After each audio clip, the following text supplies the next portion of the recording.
அஸ்ஸலாமு அலைக்கும். எல்லோரும் எப்படி இருக்கீங்க? நல்லா இருக்கீங்களா? இன்றைக்கி மைதா தோசை எப்படி சுடுறதுங்கிறத நான் சுட்டு காமிக்கிறேன்.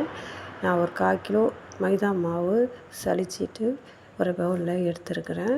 அதில் ஒரு முட்டை ஒன்று உடச்சி ஊற்றிருக்கேன். தேவையான அளவு தண்ணி ஊற்றி நல்லா கட்டி இல்லாமல் நல்லா மீடியமான ஜாருக்கு நம்ம கரைச்சி வச்சுக்கணும். நல்லா கெட்டியாகவும் இருக்கக்கூடாது, தண்ணியாகவும் இருக்கக்கூடாது. கரெக்டான பதத்துக்கு நம்ம கரைச்சி வச்சுக்கணும். தேவையான அளவு உப்பு சேர்த்துக்கலாம். பெருஞ்சீரகம் கொஞ்சம் பெருஞ்சீரகம் போட்டாக்க மைதா தோசை நல்லா வாசனையாக நல்லா இருக்கும். வெங்காயம் பொடி பொடி வெங்காயமாக நறுக்கி அதையும் சேர்த்துக்கிறேன். பச்சை மிளகாய்க்கு பதில் நான் குடை மிளகா கேரட்டு சேர்த்துருக்குறேன். புதினா மல்லி கொஞ்சம் அதையும் நான் சேர்த்து நல்லா கலக்கி வைக்கிறேன். கொஞ்சம் கெட்டியாக இருக்கிறதுனால தண்ணி கொஞ்சம் நான் சேர்த்து அதையும் நான் கலக்கிக்கிறேன். இந்த பதத்துக்கு தான் இருக்கணும். நம்ம தோசை ஊற்ற ஆரம்பிச்சிடலாம்.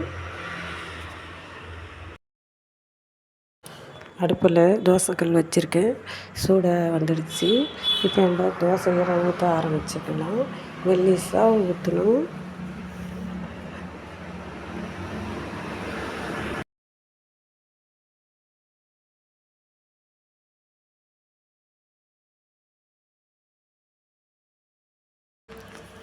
எண்ணெய் கொஞ்சம் சேர்த்துக்கிறேன். நீங்கள் நெய் வேணுனாலும் சேர்த்துக்கலாம். செவந்ததும் நம்ம திருப்பி போட்டுக்கலாம். திருப்பி போட்டு செவந்ததும் எடுத்துடலாம்.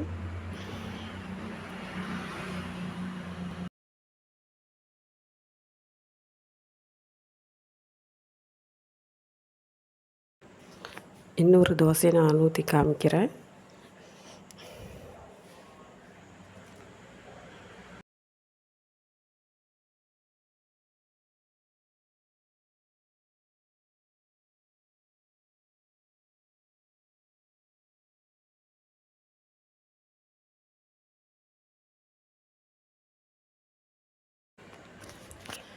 எண்ணெய் ஊற்றிக்கலாம்.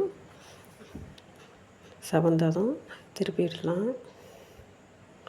திருப்பி போட்டு கொஞ்சம் எண்ணெய் அது கொஞ்சம் சேர்த்துக்கலாம். செவந்துடுச்சு. இப்போ எடுத்துருவோம். அவ்வளோதான், மைதா தோசை ரெடி. அது தொட்டுக்கிறதுக்கு தேங்காய் சட்னி, கறி குழம்பு இதெல்லாம் ரொம்ப நல்லாயிருக்கும். நான் மதியானம் வச்ச தால்ச்சா இருக்குது, அதை நான் வச்சுருக்கிறேன். தால்ச்சாவுக்கும் ரொம்ப சூப்பராக இருக்கும். இதேமாரி நீங்களும் மைதா தோசை ஊற்றி பாருங்கள். ரொம்ப டேஸ்ட்டாக நல்லாயிருக்கும். நீங்கள் செஞ்சு பார்த்துட்டு எப்படி இருக்குன்னு சொல்லுங்கள். கமெண்ட் பண்ணி ஷேர் பண்ணி சப்ஸ்கிரைபர்